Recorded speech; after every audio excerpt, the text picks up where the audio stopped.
جب یہ ارادہ ہوا کہ زمین کی مٹی سے ایک انسان بنایا جائے اور اسی زمین پہ وہ رہے کھائے پیے اور امتحان دے کے جنت یا دوزخ کے قابل بن جائے، تو زمین سے مٹی کو اٹھایا گیا اور اس زمین پہ جو پہلے سے مخلوقات موجود تھی، جن میں نسام، نکیب، جنات، وحالہ اور کیف وغیرہ، ان سے یہ کہا گیا کہ وہ محدود ہو جائیں، اپنے کام رات کو انجام دیں اور دن میں اسی زمین میں چھپ جائیں۔ تو اس بات پہ جنات میں بغاوت ہو گئی اور قبیلہ عزازیل و قبیلہ ظافر اور قبیلہ کبیرہ کے بیچ میں اختلافات ایسے بڑھنے لگے کہ بالآخر اللہ نے عزازیل سے کہا کہ جاؤ فرشتوں کی فوج لے کے اس زمین پہ جنات سے مقابلہ کرو، اور اللہ کے حکم سے عزازیل اپنے ساتھ لاکھوں فرشتوں کی فوج لے کے گیا، اور ہر فرشتے کے کندھوں پہ پانی کے پہاڑ تھے۔ اس دور زمین پہ پانی موجود نہ تھا اور تبھی جنات کی طاقت عروج پہ تھی۔ بس زمین پہ پانی کو برسایا گیا اور آگ سے بنے ہوئے جن تڑپنے لگے، اور یہ حکم نافذ ہوا کہ وہ محدود ہو جائیں اس زمین پہ۔ آج کے بعد صرف جنات کا راج نہ ہوگا، اور یوں کچھ تڑپنے لگے، کچھ مرنے لگے، کچھ رونے لگے، اور بالآخر فرشتوں نے فتح حاصل کی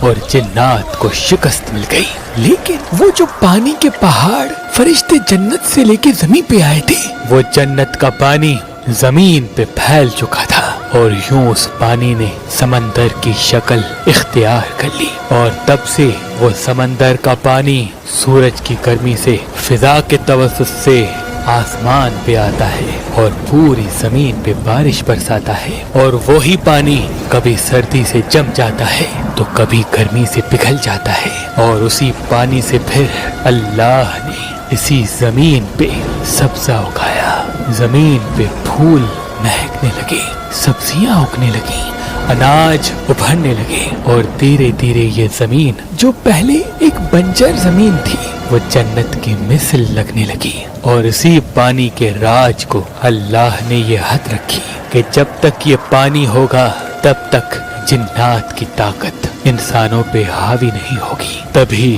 اگر کسی انسان پہ جن کبھی کبھار حلول کر بھی لے تو اس کو پانی تبھی مارا جاتا ہے کیونکہ پانی سے جن تڑپ اٹھتے ہیں، اور اس پانی سے ایک وعدہ لیا گیا کہ ان قریب اللہ ایک مخلوق بنا چکا ہے جس کو اشرف المخلوقات کے لقب سے نواز چکا ہے، اس مخلوق کو اس زمین کے سینے پہ اتارے گا اور اس کی زندگی اسی پانی کے سبب بڑھائے گا۔ پانی کو یہ حکم دیا گیا کہ وہ ایک محدود وقت کے لیے اس زمین پہ ٹھہرا رہے، لیکن جب شیطان نے اس اشرف المخلوقات کو سجدہ کرنے سے انکار کر دیا تو جنات میں پھر سے بغاوت ہو گئی، اور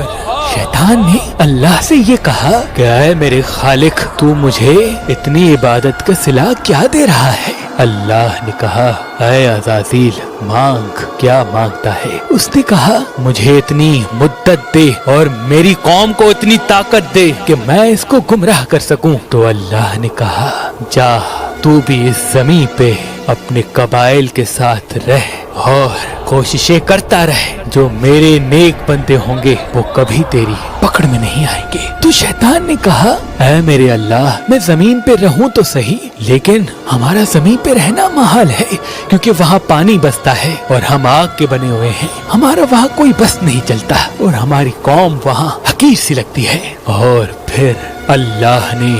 فرشتوں سے کہا کہ جاؤ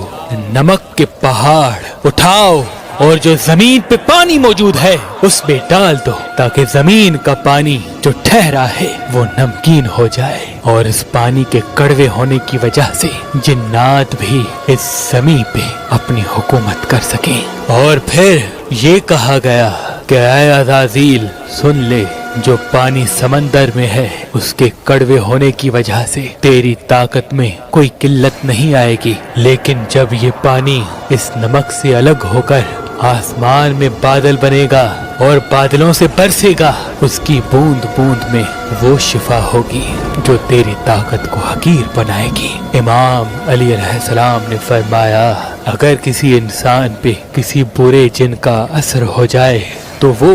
برسات کا پانی اس مریض پہ چھڑکے تو اللہ کے کرم سے برے سے برا جن بھی بہت تکلیف دیکھے گا اور انسان سے دور ہو جائے گا.